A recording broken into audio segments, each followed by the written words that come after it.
हाँ जी, dear student, कैसे हो आप सभी। उम्मीद करता हूँ कि आप बहुत बढ़िया होंगे। देखिए, आज के इस सेशन के अंदर हम मौर्य डायनेस्टी में जितने भी मेंस के अंदर क्वेश्चन पूछे जा सकते हैं उन सब पे क्वेश्चन पे चर्चा करेंगे, है ना। मैं आपको एक दिन पहले लिखने के लिए देता हूँ, आप सभी स्टूडेंट लिखने का प्रयास किया करें जो स्टूडेंट हमारे साथ कोर्स के अंदर इन्वॉल्व है। तो मैं आज उन क्वेश्चंस की ओर चलता हूं भाई। देखिए, आप सोचिएगा कि मेंस पे हमारे क्या क्या क्वेश्चन बन सकते हैं मौर्य डायनेस्टी जब आप पढ़ रहे हैं। एक स्टूडेंट की बात ही आप सोचिएगा इस बात को, है ना। तो हम कहेंगे जी ठीक है, हम एक स्टूडेंट की बात ही सोचते हैं कि इस चैप्टर से मौर्य डायनेस्टी से क्या प्रश्न आपके बन सकते हैं यहाँ पे। तो सबसे पहला प्रश्न जो मैं डिस्कस कर रहा हूं, सबसे पहला क्वेश्चन जो मैं डिस्कस कर रहा हूं, आप कहेंगे कि जिस समय मौर्य डायनेस्टी स्थापित हो रही है, मौर्य डायनेस्टी की स्थापित होने के पीछे जो उसकी पृष्ठभूमि है, उस पृष्ठभूमि को समझाइए। तो आप कह सकते हैं कि मौर्य डायनेस्टी की स्थापना से पहले क्या पृष्ठभूमि थी, क्या किसका शासन चल रहा था, इसके संबंध में आपसे क्वेश्चन यहां पे पूछा जा सकता है। एक क्वेश्चन है ना, तो एक क्वेश्चन आपका पृष्ठभूमि पे यहां पे बन सकता है। अभी मैं सारे क्वेश्चंस पे ढंग से चर्चा करूंगा भाई। दूसरा क्वेश्चन हमारा क्या बन सकता है? दूसरा क्वेश्चन ये बन सकता है कि हम कहते हैं कि मौर्य वंश की जो हमारी उत्पत्ति हुई है, उस उत्पत्ति को लेकर जो हमारे जो साहित्यिक सोर्सेज है, जो सोर्स ऐतिहासिक सोर्सेज है हमारे पास, उनमें हमें भिन्नता दिखाई देती है। इस बात को समझाइए। तो आप कह सकते हैं उत्पत्ति से संबंधित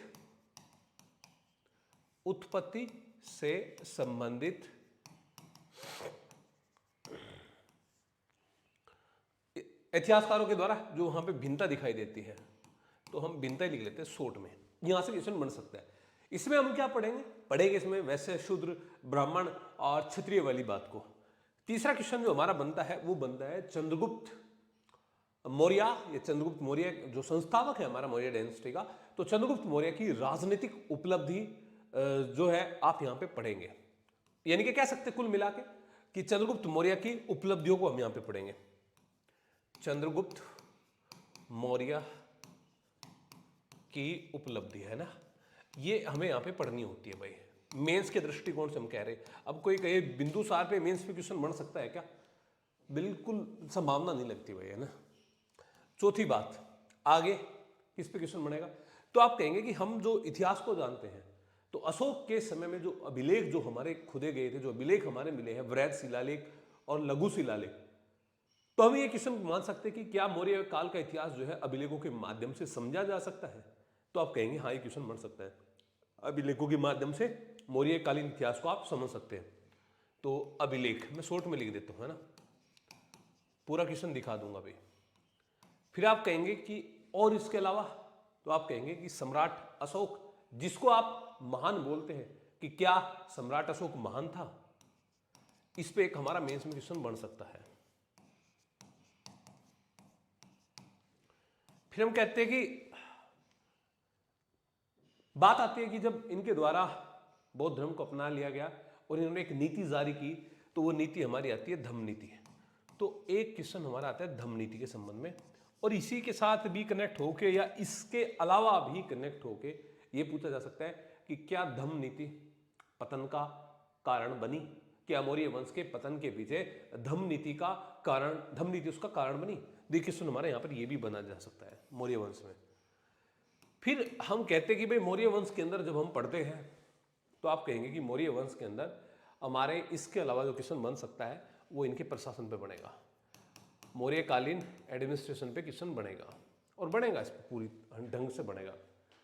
मैं कहूँ कि समाज पे इंडिविजुअल, देखो इस पे इंडिविजुअल क्वेश्चन बनेगा, और यहाँ पे वर्ड लिमिट थोड़ी ज़्यादा भी हो सकती है अन्य क्वेश्चन के मुकाबले। फिर बात आती है कि समाज पे इंडिविजुअल क्वेश्चन बनेगा क्या? तो समाज पे इंडिविजुअल क्वेश्चन बनने की संभावना बहुत कम है ना। हो सकता है कि समाज के साथ में अर्थव्यवस्था जोड़ के दे दे, जैसे कि आप अभी दे देते हैं दो टॉपिक को जोड़ के ऐसे। अभी हरियाणा असिस्टेंट प्रोफेसर में गुप्ता काल के अंदर साहित्य के साथ में विज्ञान जोड़ के दे दिया था क्वेश्चन में ना, साहित्य और विज्ञान दोनों को जोड़ दिया था। तो हम यहाँ पे कहते हैं प्रशासन के साथ में हमने क्वेश्चन बनाया है कि समाज व अर्थव्यवस्था को हमने जोड़ के यहाँ पे बात पूछ ली है। तो इकट्ठा मीन्स में क्वेश्चन हमने यहाँ पे एक बना दिया हुआ है। ठीक है जी। फिर इसके बाद में क्या क्वेश्चन बन सकता है भाई? इसके बाद में बन सकता है कि मौर्य काल का जो पतन हुआ है, इस पतन के पीछे के अलग अलग इतिहासकारों के मत जानने हैं। मौर्य पतन, ठीक है। एक क्वेश्चन आपका जो बन सकता है वो बन सकता है डियर स्टूडेंट, इनकी कला पर। कला के मामले में ईरानी कला से इनकी तुलनात्मक जो बातें हैं वो आपसे यहाँ पे पूछी जा सकती है।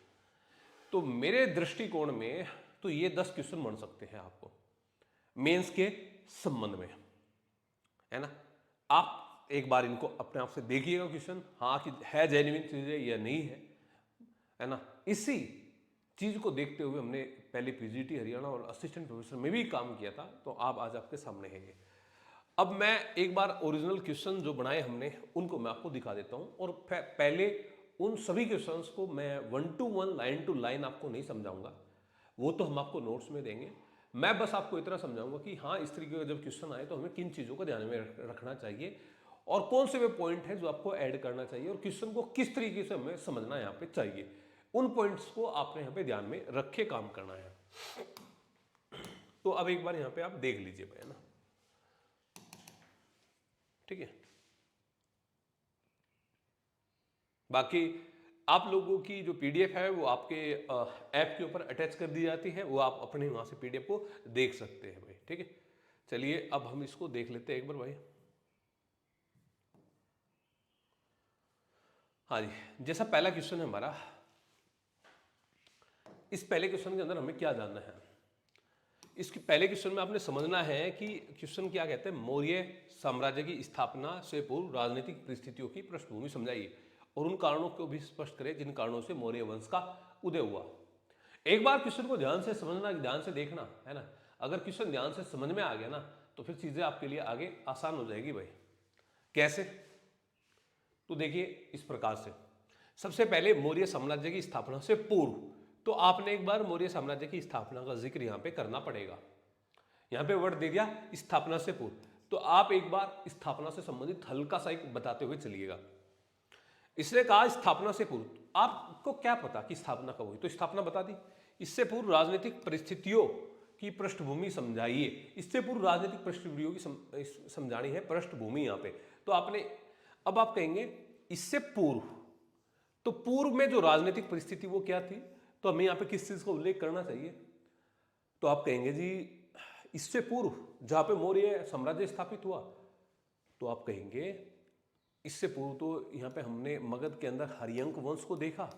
हरियंक वंश से और कहानी कहाँ तक गई, शिशुनाग और नंद वंश के बीच में थी। ये सब यहाँ पे हुए थे इसकी राजनीतिक पृष्ठभूमि में, तो है ना।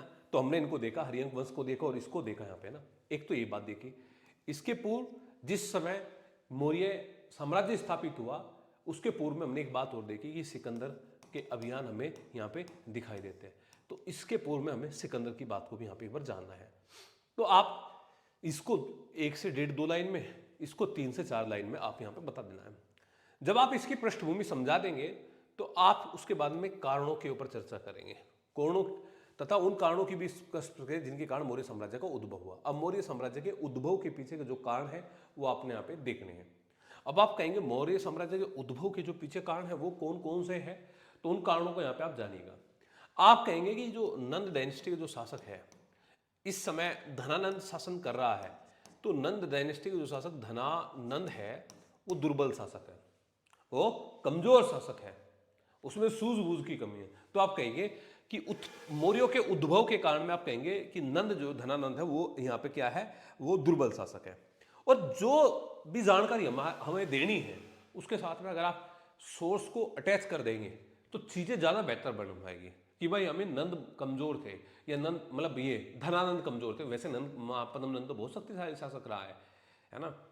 तो हमने यहाँ पे कह दिया कि विशाखदत्त इस बात का उल्लेख करते हैं। दूसरी बात कि मौर्य साम्राज्य का उद्भव कैसे हुआ, तो आप कहेंगे कि जो चाणक्य है हमारा चाणक्य, तो चाणक्य की कूटनीति काम आई, चाणक्य की कूटनीति यहाँ पे काम आई।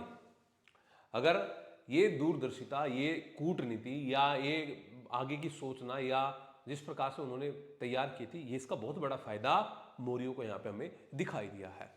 आप कहेंगे इसके अलावा और पॉइंट क्या है कि नंदो की दुर्बलता, चाणक्य की कूटनीति। आप कहेंगे कि उद्भव में ये है कि जिस समय चंद्रगुप्त ने चीजों को लेकर तैयार किया है तो उस समय इनकी सेना भी शुरुआती समय से सेना इनके साथ थी और सेना मजबूत स्थिति के अंदर थी, मजबूत स्थिति के अंदर सेना का भी बहुत बड़ा रोल यहाँ पे दिखाई देता है। तो आपने कुल मिला के यहाँ पे क्या देखा, एक क्वेश्चन आपके सामने आया, आपने वर्ड टू वर्ड उसको चीर फाड़ करना शुरू किया।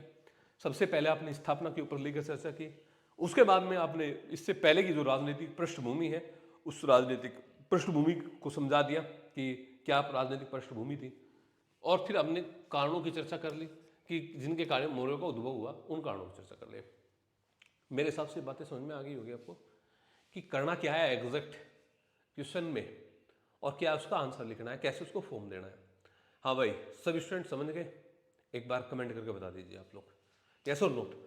तो अब मैं अगर आपको इसको क्वेश्चन को दिखाऊं, सारी चीजें जो चीजें मैंने यहाँ पे आपको शॉर्ट में बनाई, और देखो जब आप भी तैयार करते हैं आप वर्ड टू वर्ड, तो आंसर आप लोग याद नहीं रख सकते, है ना, और हो गए भी नहीं, ऐसे क्या फायदा, बहुत सारे क्वेश्चन हो जाएंगे।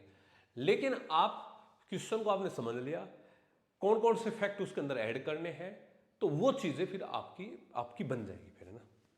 आप ऐसे हर क्वेश्चन के अंदर आप इस चीज को, इस मेथड को यहाँ पे आजमा सकते हैं, अप्लाई कर सकते हैं। तो आप कहेंगे जी सबसे पहले मैंने जैसे कि आज स्थापना कि 322 ईसा पूर्व में चंद्रगुप्त मौर्य द्वारा एक मौर्य साम्राज्य की स्थापना की गई, और आप कह सकते हैं कि मौर्य साम्राज्य की स्थापना इतिहास का पहला अवसर था जब पूरा भारत राजनीतिक तौर पे एकजुट हुआ था, पूरा भारत राजनीतिक तौर पे एकजुट हुआ था।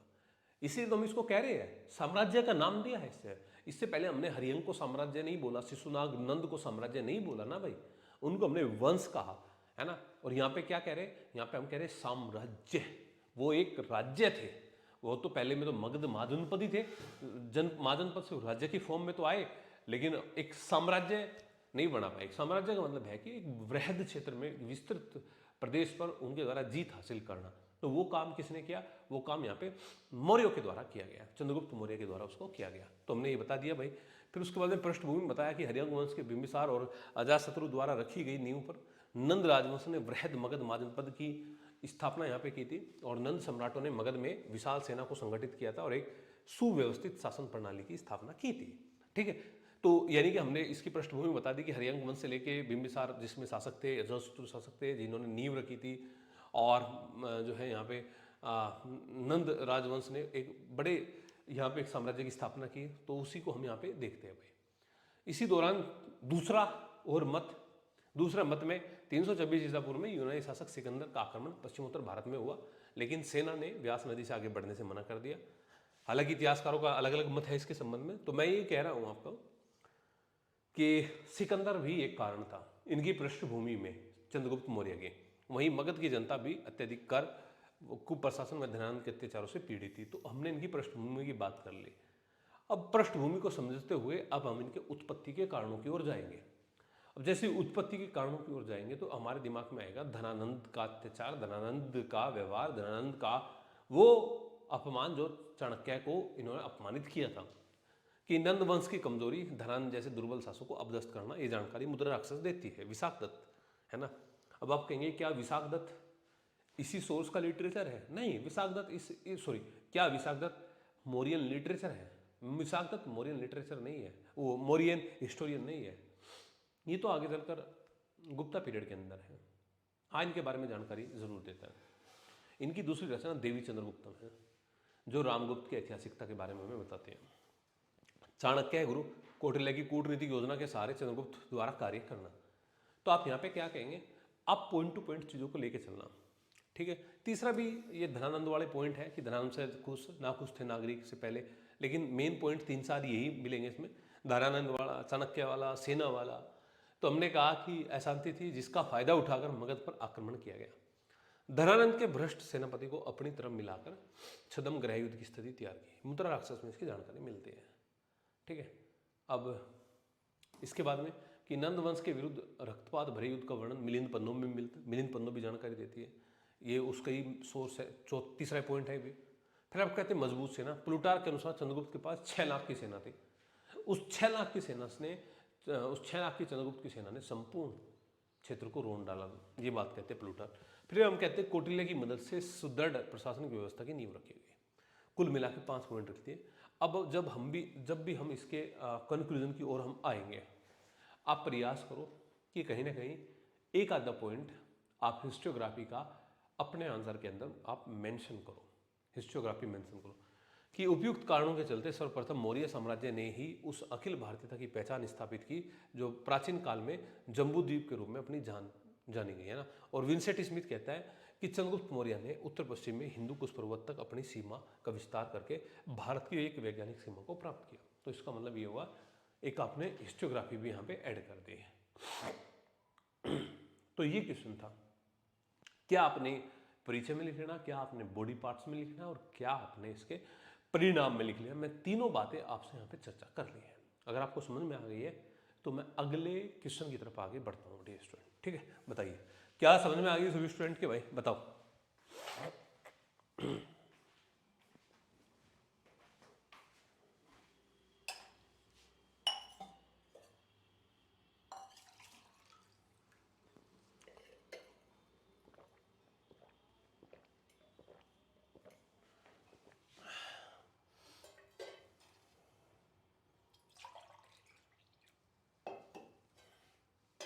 चलो समझ में आ गई तो अगले क्वेश्चन की तरफ चलते हुए।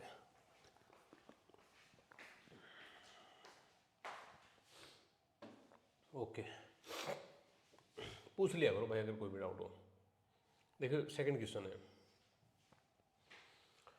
सेकंड क्वेश्चन ये था कि मौर्य वंश की वंशीय उत्पत्ति को लेकर ऐतिहासिक स्रोतों में भिन्नता देखने को मिलती है। इस बात को हमें स्पष्ट करना है, इस बात को हमने स्पष्ट करना है। चलिए हम स्पष्ट करते हैं इस बात को। बात क्या है? मौर्य वंश की वंशीय उत्पत्ति।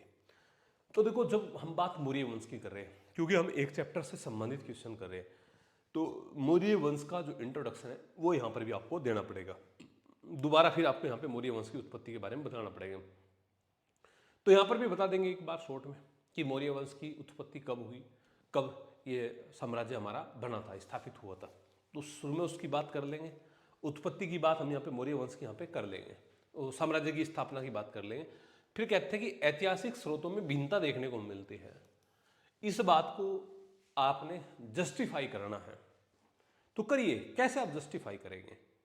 जैसे कि आप कहेंगे कि ऐतिहासिक भिन्नता की जब मैं बात कर रहा हूं तो ऐतिहासिक भिन्नता में क्या आएगा? अब आप कहेंगे कि जैसे हमारे जैन ग्रंथ है या बौद्ध ग्रंथ है, ये क्या कहते हैं जैन ग्रंथ और बौद्ध ग्रंथ कि मौर्य कौन थे?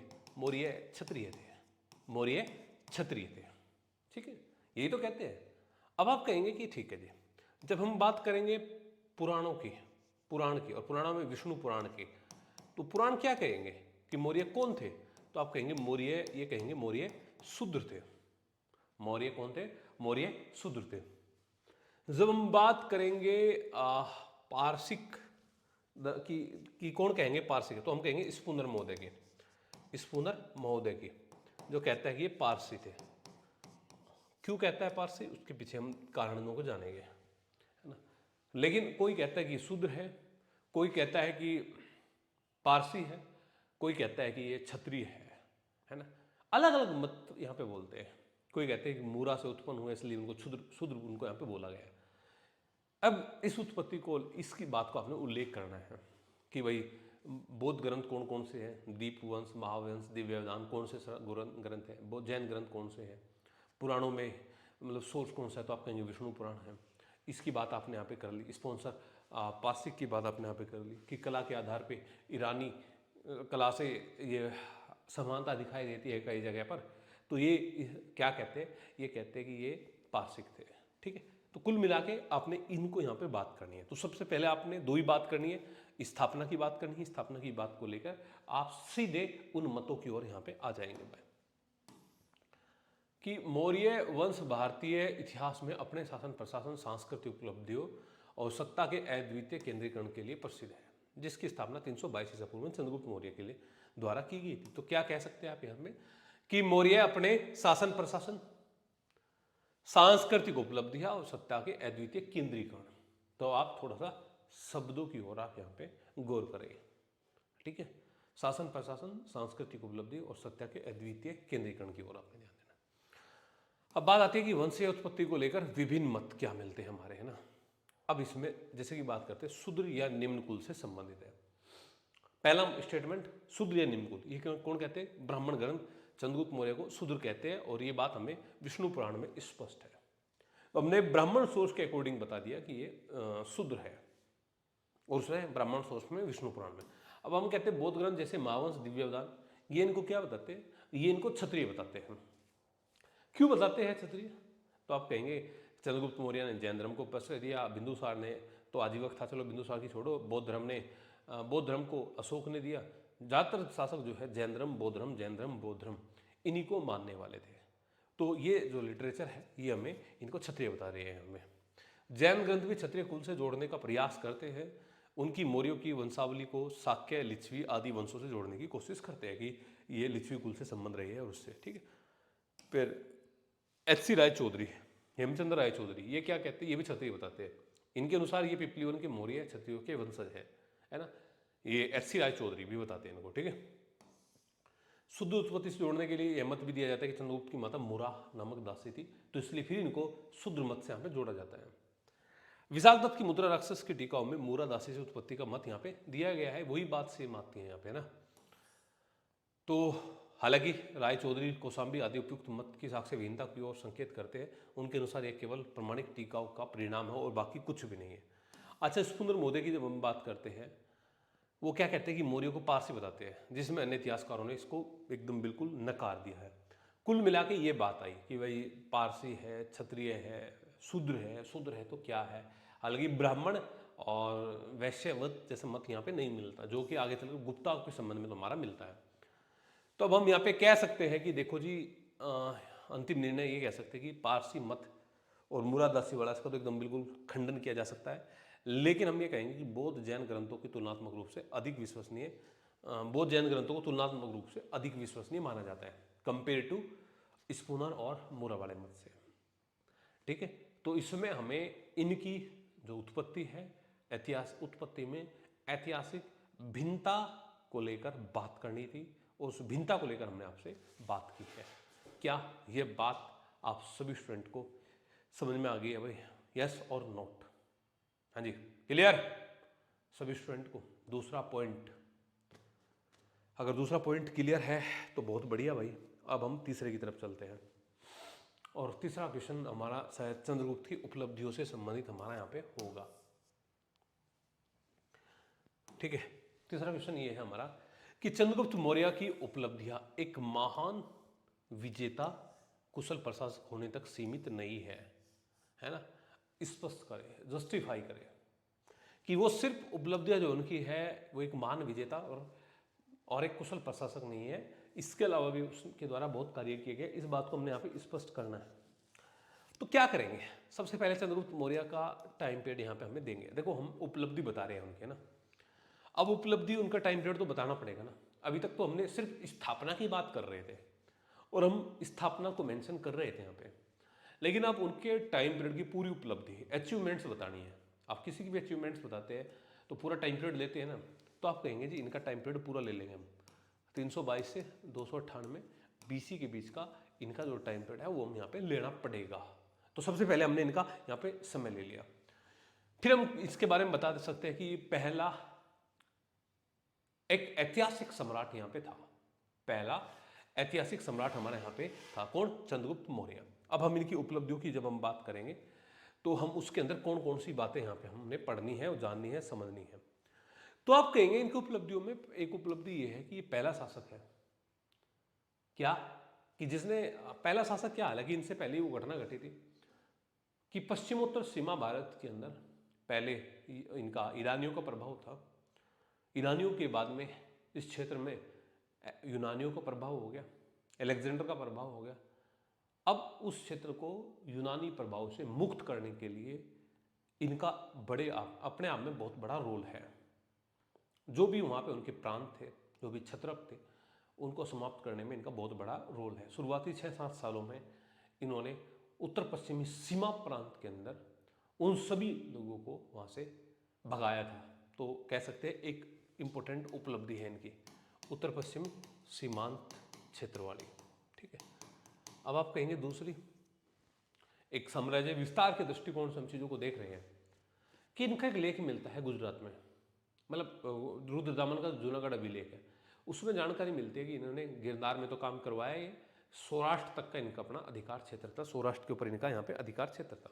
ठीक है, साथ साथ में जब हमने उत्तर पश्चिमी सीमा प्रांत देखी तो हमने देखी कि जो उसका सिकंदर का जो उत्तराधिकारी है, जिसको हम सेल्यूकस निकेटर के तौर पे हम देखते हैं, सेल्यूकस निकेटर के साथ इनका संघर्ष होता है, उस संघर्ष की भी बात कर लेनी है 305-304 बीसी के अंदर।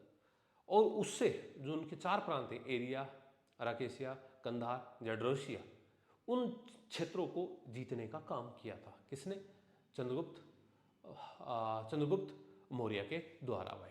तो हमने ये क्या बता रहे हैं, हम उनके द्वारा साम्राज्य विस्तार जो युद्ध नीति है वो देख रहे हैं यहाँ पे ना। अब आप कहते हैं कि भाई और क्या उपलब्धि है।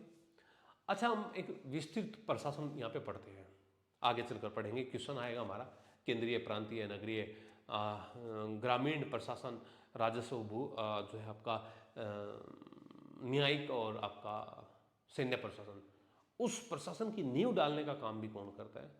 तो प्रशासन की नींव डालने का काम भी यहाँ पे ये चंद्रगुप्त ही करता है। प्रशासन की नींव डालने का काम भी कौन कर रहा है? चंद्रगुप्त के समय में यहाँ पे किया जा रहा है, ये भी इसकी यहाँ पे उपलब्धि है भाई। ठीक है, अब आप कहते हैं कि भाई स्थापत्य के मामले में, तो आप कहेंगे कि पाटलिपुत्र के अंदर एक राजप्रसाद बनवाता है। पाटलिपुत्र में जो राजप्रसाद है उसकी जो उस समय के जो इतिहासकार है वो भी उनकी तारीफ करते हैं, उस समय के इतिहासकार भी, किसकी? राजप्रसाद की। तो आप कहेंगे इस जो है स्थापत्य के मामले में भी इनका बहुत बड़ा रोल यहाँ पे दिखाई देता है भाई। ठीक है, फिर आप कहेंगे और उपलब्धि क्या है? सैन्य मामलों में उपलब्धि आप कह सकते हैं। भाई एक बात बताओ, चंद्रगुप्त मौर्य 322-23 में उस व्यक्ति के पास में प्लूटार्क ये कहता है कि 6 लाख की सेना है और 6 लाख की सेना से संपूर्ण भारत को रोन डाला इसने। तो आप कह सकते हैं कि 6 लाख की सेना अपने आप में कम नहीं है। और बात कम और ज़्यादा क्यों नहीं है, बात यह है कि वो संगठित करके रखा सेना को। हालांकि वो बहुत ट्रेंड नहीं थे, उनमें कई सारे लोग थे, उनमें शामिल चोर भी थे, म्लेच्छ भी थे, प्रतिरोधक भी थे, है ना, लेकिन मैनेज कैसे किया है ये भी तो एक बहुत बड़ी उपलब्धि है ना। कोई व्यक्ति हमारे लिए काम क्यों करेगा? आप सोचिए, जब तक आप उसकी डिजायर्स को फुलफिल नहीं करेंगे, है ना। तो ये बात है। तो यहाँ पे सैन्य उपलब्धि बता दी, यहाँ पे आपने निर्माता बता दिया, यहाँ पे आपने एडमिनिस्ट्रेटर बता दिया, यहाँ पे आपने इसको एक्सपेंशलिस्ट बता दिया। तो आप ये इनकी कई सारी चीज़ें यहाँ पे आप देख रहे हैं। सिर्फ ऐसा नहीं है कि एडमिनिस्ट्रेटर और विजेता तक कई सारी बातें हम यहाँ पे पढ़ते हैं। चलो हम आंसर के फॉर्म में इनको देख लेते हैं एक बार, है ना, कि आंसर क्या कहता है यहाँ पे।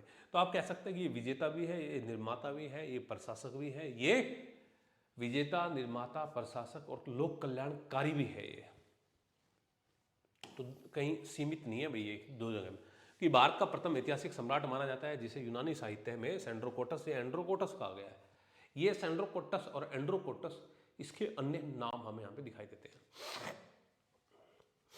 कि मुद्रा राक्षस के अनुसार 322 ईसा पूर्व में धनानंद को हराकर चंद्रगुप्त ने मौर्य साम्राज्य की स्थापना की। ठीक है, ये टाइम पीरियड पूरा हो गया इनका। टाइम पीरियड हमने बता दिया, अन्य नाम बता दिए साम्राज्य। उपलब्धि कि मान विजेता के रूप में कि पश्चिमोत्तर भारत के विदेशी शासन से मुक्त कराया। और जस्टिन के शब्दों में, सिकंदर की मृत्यु के बाद भारत ने अपनी गर्दन से दास्ता का जुआं उतार फेंका। भारत ने अपनी गर्दन से दास्ता का जुआं उतार फेंका। ये क्या है? चंद्रगुप्त के नेतृत्व में स्वतंत्रता इनको मिली थी, इसलिए बात ये यहाँ पे बोल रही है भाई। अब हम दूसरा पॉइंट कहते हैं कि सेल्यूकस को पराजित किया, संधि की, सिंधु के अंदर युद्ध हुआ था। 4 प्रांत कंधार, काबुल, हेरात और जयड्रेसिया ये इनको मिले और वैवाहिक संबंध भी स्थापित किया। आपको भी पता है कि सेल्यूकस निकेटर की जो बेटी थी जिसका नाम हेलेना था, उसके साथ में चंद्रगुप्त मौर्य की शादी हो गई थी। फिर कहते हैं गिरनार लेक। चंद्रगुप्त मौर्य ने पश्चिम भारत में सौराष्ट्र तक प्रत्यक्ष शासन स्थापित किया और वहाँ पे इन्होंने झील वील का निर्माण करवाया। इनके कह सकते हैं आप लोक कल्याणकारी शासक भी ये था भाई।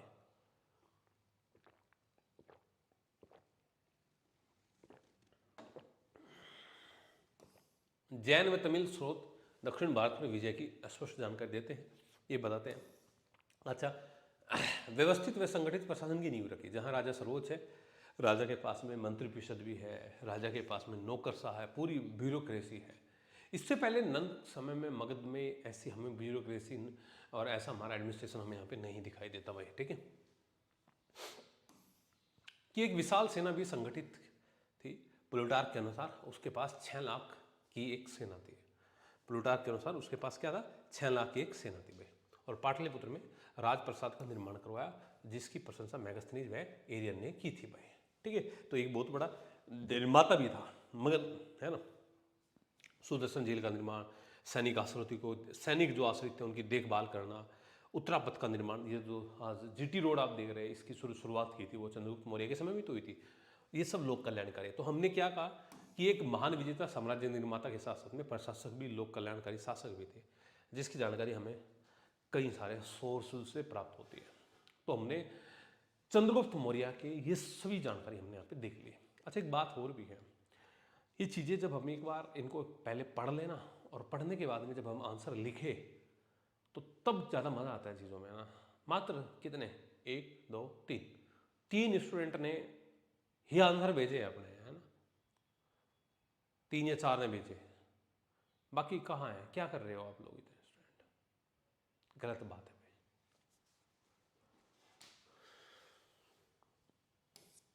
और जब समय आपके पास में, ये सेम इसमें यही है, बस थोड़ा शब्दों का फेर है। ये उपलब्धियां राजनीतिक एकता तक सीमित नहीं थी, बाकी क्वेश्चन ये सेम ही है, इसको तो हमें देख लेना, वही एचडी चीज़ें हैं यहाँ पे भी, है ना। इसके अगले क्वेश्चन पे हम चलते हैं। देखिए भाई, अगला क्वेश्चन क्या कहता है। अगला क्वेश्चन ये कहता है कि मौर्यकालीन प्रशासन की प्रकृति पर टिप्पणी करें। प्रशासन की प्रकृति पर टिप्पणी करें और प्रशासनिक व्यवस्था की व्याख्या हमने करनी है। सबसे पहली बात, हम प्रशासन में क्या पढ़ते हैं, तो आप कहेंगे प्रशासन के अंदर केंद्रीय प्रशासन, बिल्कुल जी। केंद्रीय प्रशासन के बाद में प्रांतीय, ठीक है जी। प्रांतीय प्रशासन के बाद में जिला या नगरीय जिला प्रशासन, जिले के बाद में नगर प्रशासन, इसके अलावा ग्राम प्रशासन, इसके अलावा राजस्व प्रशासन, इसके अलावा राजस्व प्रशासन के अलावा तो आप कहेंगे सैन्य प्रशासन या न्यायिक प्रशासन, इसके अलावा तो आपका न्यायिक प्रशासन। ये सब प्रशासन की मुख्य कड़ी है, ये सब प्रशासन की मुख्य कड़ी है। तो पहले तो इसी को थोड़ा सा ढंग से छाप लेना भाई। आप बता देना कि हाँ जी हमें पता है कि प्रशासन के अंदर हमें पढ़ना क्या क्या है। अगर आप ये बात बता देंगे हमें प्रशासन के अंदर पढ़ना क्या क्या है, तो बस बात क्लियर हो जाएगी। फिर तो दिक्कत ही कुछ भी नहीं रहनी बाकी, है ना। अब बात कहेंगे कि केंद्रीय प्रशासन में क्या होता है, तो हम बता देंगे केंद्रीय प्रशासन में कि केंद्रीय प्रशासन प्रणाली थी वैसे तो, हालांकि उसमें केंद्रीय शासन प्रणाली में ये हमने सारे तंत्र भी बता दिए कि कहने को केंद्र शासन प्रणाली थी, लेकिन प्रांत, जिला, नगर, ग्राम सब कुछ थे।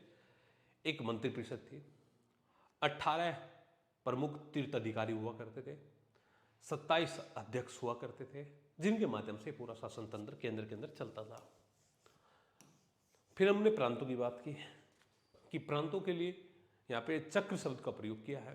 प्रांतों में जो शासक जिनकी नियुक्ति होती थी उनको हम कुमार बोलते थे या आर्यपुत्र बोलते थे। प्रांत की संख्या जो थी वो 4-5 प्रांत थे, उत्तरापथ थे, दक्षिणापथ थे, कलिंग था, पाटलिपुत्र वाला था, अवंती वाला था। उन प्रांतों के बारे में थोड़ा बहुत उल्लेख कर देना है। जिले के बारे में, जिले के अंदर कौन हेड होता था, विषय होता था, विषय का हेड विषयपति होता था। हालांकि इसमें यहाँ पे मंडल भी हम देखते हैं, है ना, मंडल भी देखते हैं, लेकिन कोई बात नहीं हो तो उल्लेख कर देना। हमने जो शब्दों को थोड़ा ध्यान में रखते हुए करना है। नगर हमारा होता था, मेगास्थनीज उल्लेख करता है। ग्राम, ग्राम का हेड ग्रामणी है, यहाँ पे गोप नामक अधिकारी अपना काम करता था। फिर राजस्व की बात की कि भाई राजस्व में देख लेना है कि अब सारा राजस्व तो यहाँ प्रशासन नहीं बताना है। राजस्व में जब अलग क्वेश्चन आए तो तब हमने बताना है कि भाई कितने प्रकार की भूमि थी, कितने प्रकार के कर थे, कौन से कर थे, कौन से कहाँ लिए जाते थे। तो वो सब बात तो बाद में करनी है, लेकिन थोड़ी बहुत चर्चा करनी है। सेना के अंदर कि कौटिल्य ने मौर्य साम्राज्य के अंदर चतुरंगणी सेना का उल्लेख किया है। उसमें चतुरंगणी सेना में दिस ये सेना हमारी यहाँ पे थी। फिर न्यायिक प्रशासन, अरे आप देखो तो क्वेश्चन बट रहा है ना, क्वेश्चन बट रहा है और 2-2 3-3 पॉइंट तो हमें सब पे पता है। केंद्र में भी पता है, प्रांत पे भी पता है, जिले पे पता है, और नगर ग्राम पे भी पता है, राजस्व पे पता है। थोड़ी थोड़ी बातें तो हमें लगभग सभी पे पता है। हाँ जी, पता है कि नहीं पता है? पता है। तो इतना तो हम लिख ही सकते हैं। इतने में हमारे 150-200 वर्ड आराम से हो जाते हैं, 250 भी लिख लो, कोई दिक्कत नहीं है ना। तो न्यायिक प्रशासन, तो हमने इसको लेकर हमने कह दिया कि हम पूरा यहाँ पे हम इनके प्रशासन के संबंध में यहाँ पे बात हमने कर ली है, और इस पर पूरा एक क्वेश्चन यहाँ पे आपका बन सकता है भाई। अब जब प्रशासन में हमारा यहाँ पे पूरा क्वेश्चन बन सकता है तो बस ठीक है, बना लेंगे हम, इसको देख लेंगे एक बार। बात समझ में आ गई भाई यहाँ तक? यही सेम बात पे हम लिखनी है आगे। अब मैं थोड़ा फास्ट चलूँगा कि आरंभिक मौर्य शासकों ने सुदृढ़ प्रशासनिक संरचना का निर्माण किया, जो कि भारत की प्रथम केंद्रीकृत प्रशासन प्रणाली मानी जाती है और लोक कल्याणकारी राज्य भी माना जाता है। केंद्र बिंदु राजा है, सत्ता के केंद्रीकरण के बावजूद वहाँ निरंकुश नहीं होता था। अर्थशास्त्र के अनुसार राजा को सलाह देने के लिए मंत्रिपरिषद का उल्लेख है। राजा को सलाह देने के लिए किसका उल्लेख है? मंत्रिपरिषद का उल्लेख है। तो ये पूरा तंत्र यहाँ पे है, केंद्रीय, प्रांतीय, नगरीय, ग्राम, न्यायिक, राजस्व, गुप्तचर, सैन्य व्यवस्था, है ना। अब आप ये ऐसा मत सोचना कि क्या जिला नहीं था जिला, मंडल भी था। कर देना है उल्लेख, अगर छूट भी जाएगा तो कोई दिक्कत नहीं है। मैंने आपको बताया है कि जब हम यूपीएससी के लिए आंसर राइटिंग करते तो 2-4 फैक्ट ही पूरा आंसर लिखने में कामयाब होते, लेकिन हम तो यहाँ पे जगह जगह पर बहुत सारे ही फैक्ट्स का प्रयोग कर रहे हैं। तो यहाँ पे ज़रूरत भी है, आप एकेडमिक्स में जा रहे हैं, यहाँ पे फैक्ट्स की आपको ज़रूरत भी है भाई। तो हम कहते हैं केंद्रीय प्रशासन कि अर्थशास्त्र के अनुसार राजा को प्रशासनिक मदद तीर्थ नामक 18 अधिकारी होते हैं, जिन्हें महामात्र कहा जाता था। हो सकता है आपको 1-2 याद हो तो लिख दो, है ना, कि भाई हमारा युवराज होता था, सेनापति होता था, प्रदेष्टा होता था, या जो भी हमारे याद है 1-2 लिख दो यहाँ पे। सबसे महत्वपूर्ण तीर्थ पुरोहित या मुख्यमंत्री होते थे। मंत्रियों की नियुक्ति उपदा परीक्षण के बाद होती थी। तो 1-2 तीर्थ को लिख दिया, उसकी नियुक्ति कैसे होती? उपदा परीक्षण होता था हमारे, उसके आधार पर होती थी। और मंत्रियों के अधीन कार्य करने के लिए अर्थशास्त्र में 26, कई जगह 26, कई जगह 27, तो आप 27 ही कर लेना इसको 26 की जगह, कि 27 अध्यक्षों का उल्लेख यहाँ पे मिलता है। ठीक है, पन्याध्यक्ष, शीताध्यक्ष, नवाध्यक्ष आदि। तो इसमें भी कोई भी लिख सकते हैं, ऐसा नहीं है कि ऐसा नहीं करना कि भाई यही अध्यक्ष लिखने जो मैंने लिख दिया। आप विविध अध्यक्ष लिख दो, अक्षपटला अध्यक्ष लिख दो, आप सूनाध्यक्ष लिख दो, सूराध्यक्ष लिख दो, है ना, लक्षणाध्यक्ष लिख दो, कोई से भी अध्यक्ष लिख दो, 2-4, बस ज़्यादा पेज नहीं बढ़ेंगे। 27 के 27 आप अध्यक्ष लिखेंगे तो एग्जामिनर को लगेगा कि आप पेज भर रहे हैं, और आपको पेज यहाँ पे नहीं भरना है भाई। ठीक है, हमने कम शब्दों में अपनी बात को रखना, यही मेन्स है। फिर हम कहते हैं प्रांतीय, कि प्रांत केंद्र जो है वो प्रांतों में विभाजित था, जो सम्राट द्वारा नियुक्ति प्रतिनिधि यहाँ पे होती थी। कौन कौन? कुमार आर्यपुत्र हम इनको बोलते हैं। प्रांतों को क्या कहा जाता? प्रांतों को चक्र भी कहा जाता था, जो कई मंडलों में विभाजित होते थे चक्रों में।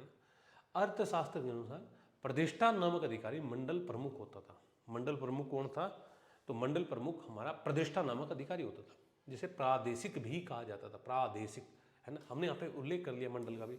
मंडलों का विभाजन जिले में अंदर उल्लेख कर लिया, बाहर नहीं किया। जिले का अंदर जो आहार बोलते हैं या विषय बोलते हैं, तो उसको विषयपति इसका प्रमुख होता है। और मैगस्थनीज ने विषयपति को क्या बोला है? एग्रोनोमी बोला है। मैगस्थनीज ने विषयपति को क्या बोला है? एग्रोनोमी बोला भाई। तो जिला का विभाजन ग्राम समूह की इकाई के अंतर्गत होता था, जैसे द्रोणमुख, खरवाटिक, संग्रहण, ये सब। इसके बाद में बात आती है नगरीय प्रशासन की, कि नगरीय प्रशासन के अंदर हमें क्या देखना है भाई। देखो भाई कि नगर का प्रमुख कौन? नागरक नगर का प्रमुख अधिकारी होता था, जिसका मुख्य कार्य साफ सफाई, सुरक्षा, इन सब का ध्यान रखना था। युक्त जिले का अधिकारी था, जो राजस्व वसूल करने का काम करता था। रज्जुक ग्रामीण जनता के देखभाल हेतु नियुक्त था। प्रादेशिक प्रतिष्ठा का कार्य विभागीय कार्यवाहियों का निरीक्षण करना था। धम्म आमात्र नामक अधिकारी हो गए, स्त्रीध्यक्ष हो गए, ये कुछ अधिकारियों को उल्लेख कर लिया यहाँ पे। फिर उसके बाद में ग्राम प्रशासन। अब आप कहेंगे यहाँ पे शब्द ज़्यादा हो रहे हैं। हाँ, कुछ क्वेश्चन ऐसे होंगे जहाँ पे आपको थोड़े से ज़्यादा शब्द भी लिख देंगे तो कोई दिक्कत नहीं है, जरूरत है यहाँ पे इनकी, है ना। ग्राम प्रशासन सबसे छोटी इकाई थी ग्राम, है ना, जिसका प्रधान जनता के द्वारा निर्वाचित होता था। ग्रामणी उसको प्रधान को कहते थे। ग्राम सभा का कार्य क्या था? गोप नामक कर्मचारी देखना था, है ना, गोप नामक कर्मचारी देखता था ग्राम सभा का कार्य। और अर्थशास्त्र में ग्राम वर्ध परिषद का उल्लेख हमें मिलता है। इसके बाद में न्यायिक प्रशासन। तो देखो न्यायिक में हम क्या देखते हैं, दो तरीके के न्यायालय हैं, एक फौजदारी न्यायालय है, एक दीवानी न्यायालय है। एक कह सकते हैं कंटक शोधन है, एक आपके धर्मस्थलीय न्यायालय है। धर्मस्थलीय जो न्यायालय है वो दीवानी न्यायालय है, और फौजदारी मामला जो कंटक शोधन है, जिसमें लूट खसोट चोरी डकैती के मामले यहाँ पे हमारे होते हुए। ग्राम न्यायालय सबसे छोटा न्यायालय होता था। तो न्यायिक प्रशासन की बात कर ली। इसके बाद में राजस्व प्रशासन की बात करते हैं। की भूमि से दो प्रकार की आय होती थी, एक सीता और दूसरी भाग। इस दौरान जो है तटकर के दो प्रकारों, निष्क्राम्य निर्यात कर, प्रवेश से आयात कर। तो ये निर्यात कर आयात कर यहाँ पे हमारे लगते थे। हम कहते हैं कि भाई बेगार विष्टि, नगद कर को हिरण्य, बलि, प्रणय, प्रणय मतलब आपातकालीन कर, इनका उल्लेख यहाँ पे हमारा मिलता है। वहीं अर्थशास्त्र में 7 प्रकार के आय के साधन हैं। कौन कौन से हैं? दुर्ग्रास्ट। अब ऐसा नहीं है हमने खोल के सारे हमने यहाँ पे उल्लेख नहीं करने भाई, जरूरत नहीं है। हम एक इंडिविजुअल राजस्व के ऊपर आंसर नहीं लिख रहे हैं, हम इंडिविजुअल किसी सेना गुप्तचर पे आंसर नहीं लिख रहे हैं, बट हमने बताना है इनको थोड़ा थोड़ा, है ना, तो हम वो बता रहे हैं। अब गुप्तचर प्रशासन आ गया कि गुप्तचरों को चर या गुड़ पुरुष कहा जाता था। इनके प्रमुख अधिकारी को महामात्य सर्प कहते थे। और गुप्तचर दो प्रकार के होते थे, संस्था और संचरा। शांति व्यवस्था हेतु रक्षण नामक पुलिस अधिकारी होता था, ठीक है। फिर सैन्य प्रशासन की बात कर ली। कौटिल्य ने चतुरंगनी सेना की चर्चा की है, जिसमें पैदल, घुड़सवार, रथ, गज, ये सब प्रकार की सेना है। मैगस्थनीज ने सैन्य प्रशासन की 6 समितियों की बात की है, जल, पैदल, गज, है ना। एक जंगली सेना है जिसको हम अटवी बोलते हैं, जिनमें 5-5 सदस्यों की नियुक्ति थी। नौसेना का प्रधान कौन है? नवाध्यक्ष। तो हमने इनके बारे में थोड़ा सा बता देना है। अब मैं जैसे कि शुरू में बता दिया, अब ये चीज़ रीडिंग करके आप आंसर लिखेंगे तो ढंग से आंसर लिखेंगे। और मैं आप जो स्टूडेंट को एक बार और ये बोलूँगा कि दोबारा फिर लिखवाऊंगा एक बार बताने के बाद आपको, है ना। आप ज़्यादा से ज़्यादा जितना लिखेंगे ना उतना आपके हित में होगा, उतना आपको फायदा मिलेगा। ये हाथों को खोलिए भाई इनको, ठीक है। उपयुक्त व्याख्या से स्पष्ट है कि मौर्यों का प्रशासन केंद्रीकृत है, व्यवस्थित है और विस्तृत नौकरशाह के मॉडल पर आधारित है, ठीक है। अब ये क्वेश्चन हो गया यहाँ पे आपका। अब यहाँ पे अगली बात आती है डियर स्टूडेंट, समाज की और अर्थव्यवस्था की। बताओ जी, प्रशासन समझ में आ गया सभी के या नहीं आया? मौर्यकालीन प्रशासन क्या समझ में आ गया या नहीं आया भाई?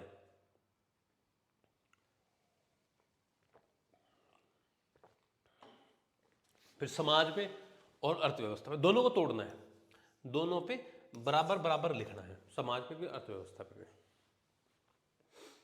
सबसे पहली बात कि समाज, तो हम कहेंगे समाज में कोई बड़ा बदलाव नहीं आया। इससे पहले का जो समाज है और मौर्य काल का समाज है उसमें छिटपुट ही बदलाव है, कह सकते हैं आप आंशिक ही परिवर्तन दिखाई देंगे इससे पहले के समाज में और इस समाज में। दूसरा अर्थव्यवस्था पे, हाँ यहाँ पे बड़े स्तर पे बदलाव दिखाई दे रहे हैं, क्योंकि धीरे धीरे लौह प्रौद्योगिकी के माध्यम से बदलाव आ रहा है। एग्रीकल्चर में बदलाव आ रहा है, ट्रेड एंड कॉमर्स के ऊपर भी इसका इम्पैक्ट पड़ रहा है, अलग अलग क्षेत्रों पे इसका प्रभाव यहाँ पे बढ़ रहा है एग्रीकल्चर के माध्यम से। समाज में ज़्यादा बदलाव नहीं है। अब आप कहेंगे बदलाव नहीं है, नहीं। आप कहेंगे ऋग्वेदिक काल में वर्ण व्यवस्था थी, मैं कहूँगा यस थी। उत्तर वैदिक काल में थी, तो वर्ण व्यवस्था पहले से चली आ रही है। अब मौर्य काल में तो आप कहेंगे कौटिल्य तो अब भी वर्ण व्यवस्था की बात करते हैं, कौटिल्य तो अब भी वर्ण व्यवस्था की बात करते हैं। हालांकि मैगस्थनीज ये कहते हैं कि यहाँ पे 7 जातियाँ हैं, वो वर्ण व्यवस्था की जगह 7 जातियों को उल्लेख करते हैं, लेकिन प्रमाणिक मत किसका है? प्रमाणिक मत तो कौटिल्य का ही है। आप कहते हैं कि पहले वैदिक पीरियड से नियोग प्रथा चली आ रही है, यहाँ पर भी नियोग प्रथा थी। पुनर्विवाह वाली बात हमें पहले भी दिखाई दे रही है, पुनर्विवाह यहाँ पर भी हो रहा है, ठीक है। तो समाज में तो आप एक कह सकते हैं कि निरंतरता यहाँ पे समाज के अंदर यहाँ पे बनी हुई है ना। तो आप कहेंगे कि दास प्रथा पहले भी हमें दिखाई देती है, कौटिल्य यहाँ पर भी 9 प्रकार के दासों का उल्लेख करते हैं, है ना। धार्मिक चीज़ें पहले भी दिखाई दे रही है, अभी भी है धार्मिक तत्व। तो आभूषण के तौर पे भी हमने हाथी दांत का प्रयोग कर रहे हैं, आभूषण को भी तो हम समाज में पढ़ते हैं। तो समाज में कोई बहुत बड़ा बदलाव नहीं है मौर्य काल पे। इसी वजह से मैं कहता हूँ कि मौर्य काल का समाज अपने आप में इतना इंपॉर्टेंट नहीं है। जैसे कि हमने कहे कि भाई वैदिक काल का समाज है, वैदिक काल का समाज इंपॉर्टेंट है, लेकिन मौर्य काल का समाज इतना महत्वपूर्ण नहीं है जितना कि मौर्य काल की कला है, मौर्य काल का प्रशासन है। अब बात करेंगे यहीं पे अगर अर्थव्यवस्था की, अर्थव्यवस्था में क्या बदलाव, अर्थव्यवस्था के अंदर क्या बदलाव यहाँ पे आ गया। तो हम कहेंगे कृषि, पशुपालन, वाणिज्य, इनके लिए एक शब्द आया है वार्ता, है ना। ये शब्द हमें यहाँ पे दिखाई देता है, वार्ता। तो हम कह सकते हैं कृषि के अंदर भी बड़े बदलाव यहाँ पे दिखाई देते हैं। अर्थशास्त्र में यहाँ पे कई प्रकार की भूमियों का उल्लेख भी नजर आता है, जिन भूमियों को हम क्या बोलते हैं, देवमात्रक, देवमात्रक, अन्य प्रकार की भूमि जो वर्षा जल से सिंचित होती है, जो सरकारी राज्य जो जिनको सिंचित करते हैं, अलग अलग, है ना। कई प्रकार के करों को उल्लेख, कई जगह इनके मौर्यकालीन बंदरगाह हमारे नजर आते हैं, कई प्रकार के उद्योग यहाँ पे नजर आते हैं, प्रमुख तौर पे वस्त्र उद्योग यहाँ पे हमें दिखाई देते हैं। तो हम क्या बता रहे हैं यहाँ पे, हम ये बता रहे हैं कि समाज में क्या चीज़ें पढ़नी होती है और अर्थव्यवस्था के अंदर हमें यहाँ पे क्या चीज़ें पढ़नी होती है, ये बात का उल्लेख हम यहाँ पे कर रहे हैं। तो अब हम एक बार कर ले उल्लेख, तो इसके बारे में 7-8 पॉइंट, इसके बारे में 7-8 पॉइंट, और फिर बाद में इनका एक शानदार सा इनका यहाँ पे आपने परिणाम बता देना है कि ये कर्मिक विकास की प्रक्रिया है और कुछ भी नहीं है। कि हम कहेंगे जी 6वीं शताब्दी से पूर्व के पश्चात लोह उपकरणों की सहायता से कृषि अर्थव्यवस्था का प्रसार हुआ। तो आप कहेंगे कि इंट्रोडक्शन में थोड़ी सी बात कृषि की, थोड़ी सी बात समाज की, कि कृषि अर्थव्यवस्था का प्रसार हुआ लोह के उद्योग के बाद में। वहीं कहते हैं कि समाज में आंशिक परिवर्तनों के साथ निरंतरता बनी रही, कि थोड़े बहुत ही बदलाव हुए, बाकी वो निरंतरता यहाँ पे समाज के अंदर बनी रही। ठीक है भाई।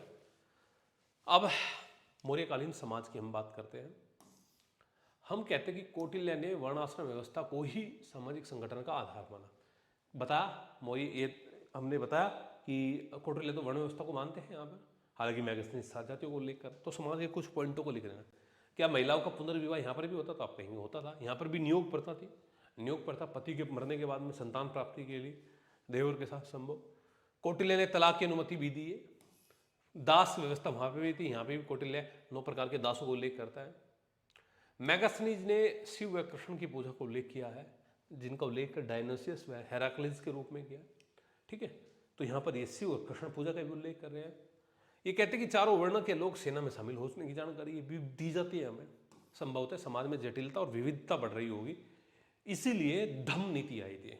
अगर समाज में जटिलता और जो यहाँ पे विविधता बढ़ रही थी, तो फिर एरियन कहते हैं कि हाथी दांत के कर्णाभूषण यहाँ पे प्रयोग में लाए जाते थे। कुल मिला के ये 7 पॉइंट हमने इनकी समाज के ऊपर यहाँ पे हमने ले लिए। ठीक है, अब इसके बारे में मौर्य काल की अर्थव्यवस्था को हम यहाँ पे देखेंगे। समाज में ले लिए 7 पॉइंट, 7-8 पॉइंट अर्थव्यवस्था में ले लो। अर्थव्यवस्था में कृषि, पशुपालन, वाणिज्य, उद्योग और कर, इन सब के बाद में या बंदरगाह, कुछ पॉइंट इन पे लिख दो और आपकी बात बनी जाएगी। फिर कि जी कृषि, पशुपालन एवं वाणिज्य आधारित उद्योग है, और वाणिज्य, इन तीनों के लिए हमने एक शब्द प्रयोग किया है। वो शब्द क्या है? वार्ता शब्द पर है ना। इनके लिए, कृषि के लिए, पशुपालन के लिए एवं वाणिज्य के लिए वार्ता शब्द का प्रयोग। पहली बार राजस्व प्रणाली की रूपरेखा तैयार की गई। अर्थशास्त्र में 21 प्रकार के करों का उल्लेख है, उल्लेख बता दिया हमने। फिर हमने कह दिया कि रुम्मीनई अभिलेख में बलि व भाग का जिक्र यहाँ पे किया गया है। रुम्मीनई अभिलेख में कर के प्रकार है। अर्थशास्त्र में 10 प्रकार की भूमियों का उल्लेख किया गया है। वो देवमात्रक है, देवमात्रक, अन्य प्रकार की भूमि यहाँ पे हमारी दी गई है। फिर हम कहते हैं जी प्रमुख वो उद्योग, वस्त्र उद्योग थे, उनके क्षेत्र भी बता दिए कि उनका क्षेत्र क्या था, काशी, मालवा, मदुरै। फिर हम कहते हैं आभूषण उद्योग या लोह उद्योग, शराब उद्योग की जानकारी यहाँ पे हमारी मिलती है। इसके बाद में विदेशी, देखो उद्योग की बात कर ली, व्यापार बंदरगाह की बात कर ली, बड़ो, सोपारा प्रमुख बंदरगाह। फिर हम कहते हैं कि सोने चांदी इत्यादि के आयात का भी जिक्र यहाँ पे हमारा मिलता है। निर्यात में हाथी दांत, मोती वस्त्र आदि शामिल है। व्यापार में एक श्रेणी है हमारी जुल्हा श्रेणी, जिसको हम तंतुवाय बोलते हैं, तो तंतुवाय श्रेणी का भी उल्लेख मिलता है। आज सिक्कों का प्रचलन था। रूप दर्शक नामक अधिकारी मुद्रा प्रेक्षण यहाँ पे करता था। ये सिक्कों से संबंधित अधिकारी था, रूप दर्शक। तो फाइनली हम क्या कह सकते हैं कि मौर्यकालीन समाज और अर्थव्यवस्था में एक बस कर्मिक विकास की प्रक्रिया हमें नजर आती है, जिससे प्रत्यक्षतः राज्य की भूमिका काफी अधिक थी। आप क्या कह रहे, सती प्रथा नहीं थी न मौर्य में तभी? उसके प्रमाण आगे चलकर गुप्ता टाइम पीरियड के अंदर हमें दिखाई देते हैं। ठीक है, तो ये मौर्य काल के समाज पे और मौर्य काल की अर्थव्यवस्था पे एक क्वेश्चन बनता है। हाँ जी, क्लियर सभी स्टूडेंट को? यस और नोट? क्लियर भाई? चलिए आगे बढ़ूँ। अरे बोल दिया करो भाई, क्या नींद आ रही है क्या आपको? चलो जी, अशोक की धम्म नीति की व्याख्या करते हुए स्पष्ट करना है कि क्या ऐसे मौर्य साम्राज्य के पतन का मुख्य कारण माना जा सकता है। ये क्वेश्चन बहुत इंपॉर्टेंट है, ये क्वेश्चन आपका बहुत इंपॉर्टेंट है भाई, ठीक है।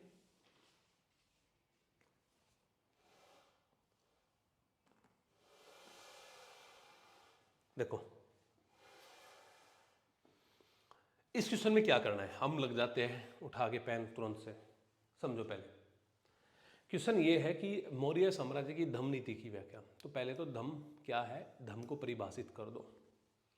सबसे पहले धम्म की परिभाषा आपको यहाँ पे लिखना पड़ेगा कि धम्म क्या है। कि धम्म, अशोक की धम्म नीति की व्याख्या करते हुए स्पष्ट करें कि क्या इसे मौर्य साम्राज्य के पतन का कारण माना जा सकता है। तो धम्म क्या है, पहली बात बता दी। फिर धम्म की एक्सप्लेनेशन, परीक्षा परिभाषा बता दी। और अब यहाँ पे आपने क्या बतानी, इसकी व्याख्या दे देनी है। व्याख्या में क्या देना है, व्याख्या में देना है कि भाई धम्म का उल्लेख कहाँ है। दूसरे स्तंभ लेख में धम्म का उल्लेख है कि धम्म क्या है ना।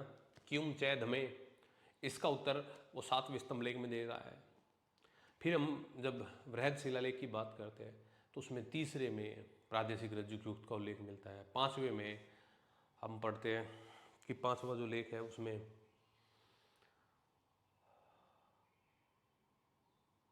पांचवें में किस चीज़ की जानकारी है, धम्मा मात्र नामक अधिकारी की जानकारी है। तो कुछ ऐसा उल्लेख हमें नजर आता है, तो हमने व्याख्या दे देनी। फिर हम कहते हैं कि क्या मौर्य साम्राज्य के पतन का मुख्य कारण माना जा सकता है। तो जब क्वेश्चन के अंदर क्या आता है, क्या, तो या तो आपने उसके पॉइंट लिख देने हैं, यस और नोट दोनों तरीके से आपने उसको पॉइंटों में बता देना है कि क्या, और फिर बाद में आपने बताना है हाँ या ना। क्या में अगर चीज़ें पूछी गई है कि क्या माना जा सकता है, तो आप माना जा सकता है तो हाँ में बता दीजिए, और माना नहीं जा सकता है तो ना में बता दीजिए। जैसे अब हम कहेंगे कि फाइनली हम कंक्लूजन लेके आएंगे, हम कहेंगे नहीं माना ही जा सकता इसको, तो पतन का कारण क्यों नहीं माना जा सकता, कि इसने तो भाई वैचारिक एक दूसरे में वैचार फैलाने का काम किया था, ये तो जोड़ने का काम करती है, तोड़ने का काम नहीं करती है भाई, है ना। तो इनके बाद देखेंगे, तो 3 चीज़ों पे यहाँ पे काम करना है आपने। चलिए अब इनको देख लेते हैं एक बार कि अपनी प्रजा के नैतिक विकास व उत्थान के लिए जिन नियमों की संहिता अशोक ने प्रस्तुत की उसको ही धम्म कहते हैं, या धम्म नीति कहते हैं। अपनी प्रजा के नैतिक विकास व उत्थान के लिए जिन नियमों व संहिता की अशोक ने जिन नियमों की संहिता अशोक ने प्रस्तुत की उसे ही धम्म नीति कहते हैं। अशोक ने अपने अभिलेखों में इसकी चर्चा भी की है, जो कुछ बिंदु इस प्रकार है। सबसे पहली बार धम्म, इसमें सबसे पहली बार दूसरे स्तंभ लेख में धम्म क्या है, प्रश्न अशोक स्वयं दूसरे स्तंभ लेख में पूछता है और जवाब 7वें में देता है। कहता है कि लोगों का कल्याण करना ही धम्म है, लोगों पाप से मुक्ति ही धम्म है, दया करना धम्म है, दान देना धम्म है, सत्य एवं शुद्धि ही धम्म है। ये सब क्या है, धम्म है। और माता पिता की सेवा करना, लोगों से सम्मानजनक व अच्छे व्यवहार करना भी धम्म का हिस्सा है। तो ये कुछ बातें हमने यहाँ पे बता देनी कि धम्म क्या है। धम्म का जवाब 7वें में दे दिया कि 5वें शिलालेख के अनुसार अशोक ने धम्म महामात्र की नियुक्ति की थी, जिसका मुख्य कार्य प्रजा को धम्म के बारे में समझाना है और उनके धम्म के प्रति रुचि पैदा करना है। तो धम्म महामात्र की, हालांकि पहले लिख लेना था, बाद में करना था, कोई बात नहीं। लेकिन तीसरे में प्रादेशिक रज्जुयुक्त का उल्लेख है, तीसरे में प्रादेशिक रज्जुयुक्त का उल्लेख है, ठीक है। तीसरा 5वां उल्टा हो गया बस, लेकिन आप सीधा कर लेना इसको। इतिहासकारों ने इसे नैतिक आचार संहिता व सभी धर्मों के सम्मान नैतिक व आचरिक सिद्धांत माना है कि ये क्या है, एक नैतिक आचार संहिता है और ये सभी को साथ लेकर चलने का काम करती है, ना कि तोड़ने का काम। हालांकि इसे बौद्ध धर्म की धम्म अवधारणा से जोड़ा जाता है, बौद्ध धर्म की धम्म अवधारणा से इसको जोड़ा जाता है, जिसका मतलब क्या है, जिसका मतलब है कि बुद्ध की शिक्षाएं, जबकि अशोक का धम्म सामाजिक आचरण एवं नैतिकता पर आधारित है। अतः यह भी स्पष्ट है कि अशोक का धर्म किसी एक धर्म विशेष में परिधि में बंधा हुआ नहीं था। तो हमने पूरी इसकी व्याख्या कर दी कि धम्म क्या है, इसकी व्याख्या हमने कर दी। पहले परिभाषा बता दी है और परिभाषा बताने के बाद में इनकी व्याख्या कर दी। अब व्याख्या बढ़ने के बाद में हम कहेंगे कि अशोक की धम्म नीति ही साम्राज्य के पतन का कारण बनी। तो इस पर जो भी पॉइंट बनते हैं और फाइनली हमने बता देना है, यस और नोट में हमने इसका जवाब दे देना है। तो देखते हैं भाई कि आरंभ में धम्म नीति को ब्राह्मण विरोधी नीति समझा गया, जबकि ब्राह्मणों को उच्च पद दिए गए थे। देखो अब ये कहते हैं कि भाई ब्राह्मण प्रतिक्रिया कहते हैं कि पुष्यमित्र शुंग ने अटैक किया, और वो किस लिए किया, धार्मिक प्रतिक्रिया है, वो ब्राह्मण था इसलिए अटैक किया उसने। लेकिन हम तो ये कहते हैं कि धर्म अपनाते हुए भी कुछ ब्राह्मणों को बड़े बड़े पद यहाँ पे हमें अनुदान इन्होंने यहाँ पे दिए थे।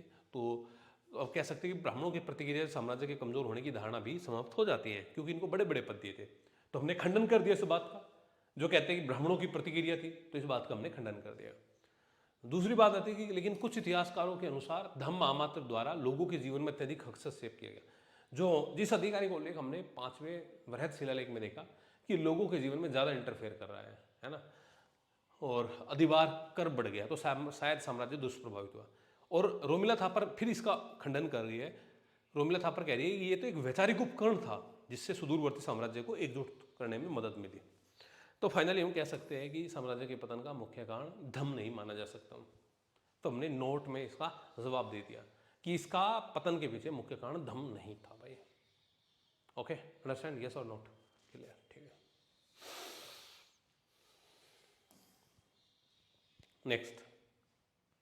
नेक्स्ट क्या है, अब बात आती है कि सम्राट अशोक की गिनती निर्विवादित रूप से भारत के महानतम शासकों में की जाती है ना। इस कथन का अशोक के कार्य, अशोक की नीतियां और अशोक की उपलब्धियां के माध्यम से मूल्यांकन करें। आपसे कोई पूछे कि कोई व्यक्ति महान है तो क्यों है भाई वो महान, उसकी महानता के पीछे कोई ना कोई कारण है या नहीं है भाई। ऐसे तो हम किसी को मान नहीं कहते, हमने तो नहीं कहा भाई ऐसे किसी को, इतिहास में किसको, बहुत ही कम लोगों को महान कहा जाता है। और उनमें भी अगर सबसे ज़्यादा मत आपको मिलेंगे कोई सिकंदर में, अकबर में, और अशोक में महानता की बात करेगा तो मुझे तो लगता है कि अशोक को ही सबसे ज़्यादा मत इस बात के लिए मिलेंगे कि हाँ अशोक महान था, महान सम्राट था। अब आप कहेंगे क्यों महानतम शासकों में क्यों काउंट किया जाता है अशोक को, तो आप कहेंगे देखो जी, अशोक एक महान निर्माता है, महान निर्माता है। निर्माता भाई स्तूपों पे काम करवाया, गुफाएं बनवाई है ना, और स्थापत्य पे काम, स्तंभ खुदवाए इसने। और सब मैं तो मेरे दृष्टिकोण से अगर कोई पूछे कि महान क्यों है, तो मुझे लगता है सबसे प्रमुख पॉइंट इन्हीं का धम ही है। धम के कारण कि ये धम की नीति अपनाई थी, इसी वजह से ये एक कारण ये भी बनता है महानता का, और मुझे सबसे प्रमुख कारण बनता है। इसके अलावा लोक कल्याणकारी भी करवाए गए थे। अब लोक कल्याणकारी जो करवाए गए थे उनमें कौन कौन से कार्य आते हैं, पेड़ पौधे लगाना, वृक्ष लगाना, सड़कें बनवाना है ना, कुएं खुदवाना, ये सब काम किसके द्वारा किए गए थे, ये अशोक के द्वारा किए गए थे। अब ऐसा भी नहीं है कि भाई सैन्य एबिलिटी नहीं थी इस बंदे में, वो भी इसने कलिंग युद्ध के अंदर दिखा दी, प्रदर्शित कर दी। वो अभियान इन्हीं के नेतृत्व में तो हुआ था कलिंग युद्ध का। तो हम ये कह सकते हैं कि भाई ये सैन्य गुण भी इनके अंदर था भाई, ठीक है। तो ये सब पॉइंट हमें यहाँ पे दिखाई दे रहे हैं भाई। और फिर दूसरी हम यहाँ पे कह रहे हैं कि ये व्यक्ति जो है इस समय शांति की बात कर रहा है, ये व्यक्ति फिर कलिंग युद्ध के बाद में अहिंसा की बात कर रहा है, ये व्यक्ति फिर कलिंग युद्ध के बाद में विश्व बंधुत्व की बात कर रहा है। तो शांति, अहिंसा, विश्व बंधुत्व है ना, इन सब बातों के आधार पे कई सारे जब चीज़ें हमने देख ली, उनके आधार पे हमने इनको महान बता सकते हैं यहाँ पे। तो हमने महान, आप अगर इनको बता रहे हैं तो इनकी महानता के पीछे जो भी प्रमुख कारण आपको दिखाई देते हैं, उन कारणों के बारे में आप चर्चा आपको यहाँ पे करनी है। कुल मिला के बात इतनी सी है कि अशोक ने केवल भारतीय इतिहास वरन विश्व इतिहास में भी महानतम शासकों में गिने जाते हैं, है ना। जो कुशल प्रशासक, धर्म शासन शासक, वे महान विजेता थे जिनकी महानता का मूल्यांकन निम्नलिखित बिंदुओं के द्वारा किया जाता है। अब देख लो एक बार भाई, अशोक न केवल भारतीय इतिहास में बल्कि विश्व इतिहास में क्या है, महान शासकों में गिने जाते हैं। कैसे उनकी मूल्यांकन करते हैं, एक बढ़िया निर्माता है, स्तूपों पे काम करवाया है, गुफाओं पे काम करवाया है, नगर बनवाए हैं, श्रीनगर, देवपाटन नगर बसाए, है ना। 84,000 स्तूपों का निर्माता बौद्ध ग्रंथों में उनको कहा गया है। उनके द्वारा लोक कल्याण कार्य किए गए हैं, जनता के बीच उनकी एक विशिष्ट छवि थी भाई, जैसे पेड़ लगाना, कुएं का निर्माण कराना, विश्राम गृह, ये सब काम उनके द्वारा किए गए थे। प्रशासनिक सुधारों में भी सम्राट अशोक अग्रणी रहे। जैसे कि रज्जु की युक्त प्रादेशिक जैसे अधिकारियों का उल्लेख यहाँ पे मिलता है। प्रतिवेदक जो छठे शिलालेख के अंदर प्रतिवेदक जैसे अधिकारी का उल्लेख यहाँ पे मिलता है। अशोक की सैन्य निपुणता उसके द्वारा स्वयं कलिंग युद्ध में भाग लेना व सैन्य संचालन करने से स्पष्ट होती है ना। अशोक की सैन्य निपुणता उसके द्वारा स्वयं कलिंग युद्ध में भाग लेना और सैन्य संचालन करने से स्पष्ट होती है, सैन्य निपुणता उनकी हमने बता दिया। फिर दम नीति तो उनकी है ही इंपॉर्टेंट, जिसके आधार पर हम इनको महानता की श्रेणी में रखते हैं भाई। फिर हम कहते हैं कि सम्राट अशोक बौद्ध धर्म के अनुयायी थे, लेकिन दूसरे धर्मों को भी बहुत ही सम्मान देते थे, ये तो धार्मिक सहिष्णु शासक थे। और राधा कुमुद मुखर्जी के अनुसार अशोक इतिहास में शांति और विश्व बंधुत्व के अन्वेषणों में से एक है। हालांकि कुछ विद्वानों में अशांतिवादी नीति को आलोचना भी की है, जिससे अशोक की मान्यता कम नहीं हो सकती। अब हम इनको बता सकते हैं कि इनमें चंद्रगुप्त मौर्य जैसी शक्ति है, समुद्रगुप्त की जैसी प्रतिभा है, अकबर जैसी सहिष्णुता है। ये बात कौन कहता है? हेमचंद्र राय चौधरी कहते हैं। तो हमने इनके फाइनल कंक्लूजन के अंदर एक मत लिया और इस मत के आधार पर हमने इस बात को यहाँ पे बता दिया हुआ है। कुल मिला के ये बात क्लियर, यस और नोट? ठीक है। अब हम इसके बाद में कहते हैं कि भाई इसमें सेम यही बात है, इसमें कोई अलग बात नहीं है कि सम्राट अशोक वह शासक जिसने अपने शासन को लोक कल्याण, नैतिकता और सामाजिक सुधारों के आधार पर पुनर्परिभाषित किया। सेम बातें यही लिखनी है भाई, है ना। तो इसको बस जस्ट हमने पढ़ना है, पढ़ के बात बता देनी है, इसमें और अलग कुछ नहीं है, मतलब है ना, वेलफेयर स्टेट के बारे में। नेक्स्ट क्वेश्चन आता है कि मौर्य साम्राज्य के पतन के कारणों की समीक्षा करें। चलो, मौर्य साम्राज्य के पतन के कारणों की समीक्षा करनी है। और अगर मैं आपसे पूछूं कि मौर्य साम्राज्य का पतन क्यों हुआ, 5 पॉइंट अभी बता दोगे आप कि मौर्य साम्राज्य का पतन धर्म के कारण हुआ। मौर्य साम्राज्य का पतन के पीछे आर्थिक कारण है। मौर्य साम्राज्य के पतन के पीछे इनका केंद्रीकृत शासन प्रणाली है।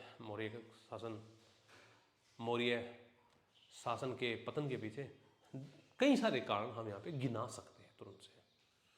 तो वो उन्हीं कारणों को बताना है बस कि जी अहिंसावादी नीति, केंद्रीकृत शासन प्रणाली, अयोग्य उत्तराधिकारियों का होना, आर्थिक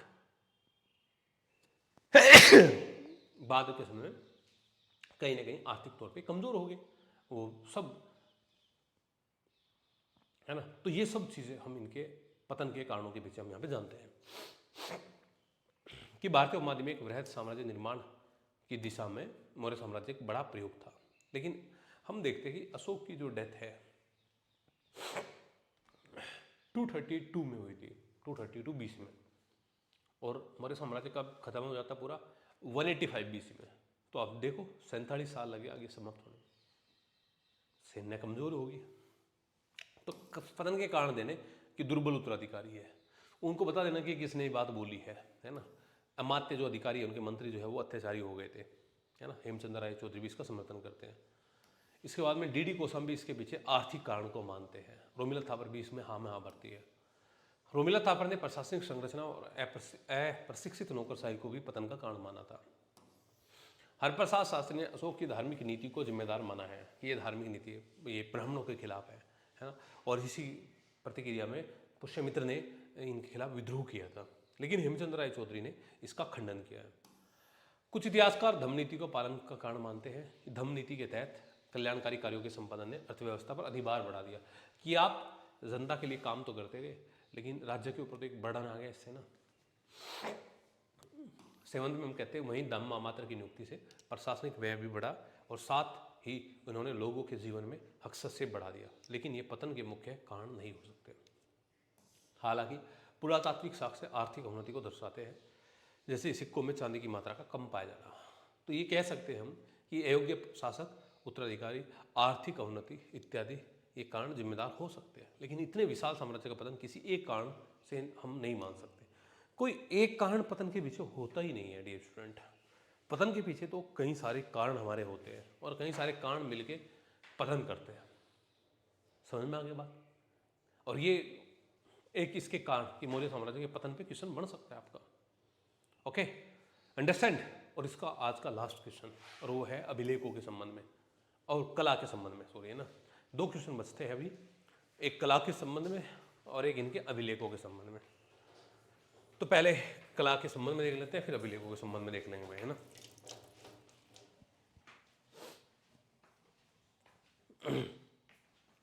अब देखो पहले कला वाले मामले को देख लीजिए कि ईरानी मौर्यकालीन स्तंभों के कुछ विशिष्ट गुण हैं जिनमें समानता प्रदर्शित करते हैं। कुछ विशिष्ट गुण हैं जिनमें समानता है, सिमिलरिटी है, लेकिन व्यापक रूप से देखने पर इनमें कलाओं में व्यापक भिन्नता भी मिलती है। इस बात को बताना है। अब आप कहेंगे समानता, तो आप कहेंगे हाँ समानता भी मिलती है कि जैसे उनकी कला देखते हैं कि चमकदार पॉलिश का प्रयोग किया गया है, यहाँ पर भी चमकदार पॉलिश का प्रयोग किया गया है। वहाँ पे भी हम देखते हैं उल्टा घंटा टाइप क्या करती है, यहाँ पर भी उल्टा घंटा टाइप क्या करती है, लेकिन सिमिलरिटी कम मिलती है और दोनों में भिन्नता बहुत ज़्यादा मिलती है। तो जब हम भिन्नता की बात करेंगे तो उसमें भिन्नता के अंदर हम देखेंगे कि भाई जब हम मौर्यकालीन स्तंभों की, मौर्यकालीन कला की बात करेंगे, आप कहेंगे कि स्वतंत्र रूप से कहीं भी खड़े हैं, लेकिन ईरानी स्तंभों की बात करेंगे वो राजमहल, राज दरबार के अंदर ही खड़े मिलेंगे। आप कहेंगे मौर्यकालीन जो स्तंभ है वो किसी आधार उनको नहीं चाहिए, है ना, लेकिन हम ईरानी स्तंभों की बात करेंगे उनको आधार चाहिए। जब हम मौर्यकालीन स्तंभों की बात करेंगे तो वो एक ही पत्थर के बने हुए हैं, एकास्मक पत्थर के बने हुए हैं, लेकिन जब हम ईरानी स्तंभों की बात करेंगे उसमें एकास्म नहीं, उसमें कई सारे पत्थरों का प्रयोग वहाँ पे किया गया है। ठीक है, तो फिर आप ऐसे कई सारे यहाँ पे भिन्नता हम बता सकते हैं। तो हम दोनों पहले सिमिलरिटी की बात कर लीजिए, फिर भिन्नता की बात कर लीजिए। हम कहेंगे कि संत निर्माण जो स्तंभ निर्माण कला है वो अशोक के शासनकाल में शुरू हुई थी। और ये क्यों हुई थी? शिलालेखों का निर्माण कि राज के प्रतीक और युद्ध में विजय के उपलक्ष्य में इसको करवाया गया था। राज के प्रतीक एवं युद्ध में विजय के उपलक्ष्य में इसको करवाया गया था। साथ ही अपने राजकीय आदेश और धर्म के प्रचार प्रसार हेतु स्तंभों का प्रयोग किया गया। कहीं जहां आपको अगर मौका मिले तो मौका भुना लेना चाहिए। मैप का कहीं प्रयोग हो सकता है तो मैप का प्रयोग कर लेना भाई। कि पाश्चात्य विद्वानों ने अशोक के स्तंभों को चमकीली पॉलिश, देखे जैसे कि चमकीली पॉलिश इन पे थी, घंटा आकृति थी, पशु की आकृति थी, इनसे हमने कहा कि सिमिलर चीज़ें यहाँ पे दिखाई देती है। हालांकि इनमें भी चीज़ें में अलग अलग चीज़ें दिखाई देती है। हम ऐसे नहीं बताते कि कला ये इसकी नकल हमने की थी, नकल नहीं की थी भाई, है ना। दोनों कलाओं में पर्याप्त भिन्नताएं मौजूद है जो हम निम्न आधार पर समझ सकते हैं। कैसे कि जी मौर्य कला है उसमें एकासम पत्थर से वो बनी हुई है मौर्य कला, लेकिन वहाँ पे एकासम नहीं, अलग अलग पत्थरों से वो बनी हुई है। हम कहते हैं इनकी जो आकृति है एकदम सपाट है, लेकिन ये कहते हैं कि नालीदार आकृतियों में बनी हुई है ना स्तंभ इनके। ये कहते हैं कि इनकी जो लाट को उल्टा उल्टा कमल के तौर पे दिखाया गया है। इनके शीर्ष भाग को घंटा कहा गया है ना। ये स्वतंत्र जगह पर स्थापित है, ये राजभवनों में स्थापित है। अशोककालीन स्तंभ नीचे से ऊपर की ओर पतले हो जाते हैं, नीचे से ऊपर की ओर पतले हो जाते हैं। इनकी चौड़ाई नीचे से ऊपर तक एक समान है, ये पतले हो जाते हैं, इनकी चौड़ाई एक समान है। ये किसी आधार पे नहीं है, इनको आधार चाहिए होता है। इनके स्तंभों के शीर्ष पर पशुओं की आकृति बनी हुई है, जैसे बैल, हाथी, सिंह। इनके स्तंभों के ऊपर शीर्ष पर मानव आकृति बनी है, तो दोनों में अंतर बता रहे हैं हम, है ना। फिर प्रतीक और महत्व की बात करेंगे। इन पशु आकृतियों का प्रतीकात्मक महत्व अथवा विशेष अर्थ निकलता है, लेकिन यहाँ पे इसका विशेष अर्थ का अभाव दिखाई यहाँ पे देता है। तो फाइनली हम क्या कह सकते हैं कि अशोक के स्तंभ या मौर्यकालीन स्तंभ एवं ईरानी स्तंभों में पर्याप्त अंतर यहाँ पे हमें दिखाई दे रहा है। स्टूडेंट, मेरे हिसाब से ये बात आपको क्लियर यहाँ पे हो गई है, यस और नॉट? हाँ जी, क्लियर सभी स्टूडेंट को? ठीक है, कला के मामले में बात आती है। फिर इसके बाद आती है अशोक भारत का पहला राजा था जिसने अभिलेखों के माध्यम से अपनी प्रजा को संबोधित किया और प्रमुख शिलालेखों पर टिप्पणी कर रहे हैं इस पर कि अशोक भारत का पहला राजा था जिसने अभिलेखों के माध्यम से अपनी प्रजा को संबोधित किया। जैसे कि कैसे कहते हैं, पर तीसरा आप शिलालेख देख लीजिए, प्रादेशिक राज्यों की उक्ति जिसका उल्लेख मिलता है, उसमें आदेश दे रहा है ना, 5वें प्रत्येक 5वें वर्ष जाइए, राज्य का दौरा करिए। 5वें वृहद शिलालेख में देख लीजिए, 6ठे में देख लीजिए, 7वें में देख लीजिए। तो वो क्या बता रहा है?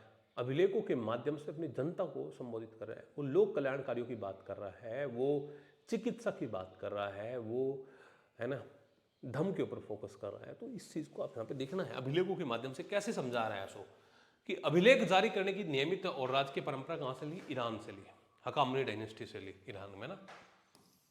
कि अशोक के अभिलेखों को 3 भागों में विभाजित किया गया, शिलालेख, स्तंभलेख और गुहालेख।